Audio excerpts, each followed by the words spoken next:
რაც შეეხება არჩევნების დანიშვნას, აქ სამართლებრივად მარტივად არის საქმე.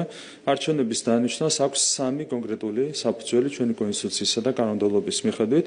რაც შეეხება ხელახალ არჩევნებს, ხელახალი არჩევნები შეიძლება დაინიშნოს მხოლოდ იმ შემთხვევაში, თუ CSKO ან სასამართლო, მათ შორის საკონსტიტუციო სასამართლო არჩევნების შედეგებს გააბათილებს. თქვენ იცით, რომ CSKO-მ შეაჯამა არჩევნების შედეგები.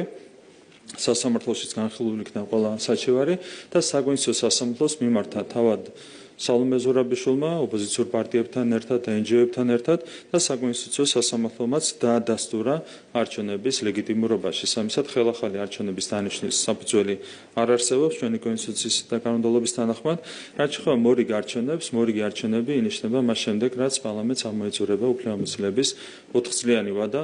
ცხადია, რომ ეს საფუძველიც არ არსებობს და რიგარეშე არჩევნები კონსტიტუციის თანახმად ინიშნება ერთადერთ შემთხვევაში, როდესაც პარლამენტი ნდობას არ უცხადებს მთავრობის შემადგენლობას, როგორც მოგეხსენებათ პარლამენტმა. ნდობა გამოუცხადა მთავრობის შემადგენლობას, შესაბამისად ეს მესამე საფუძველიც არ არის სახეზე.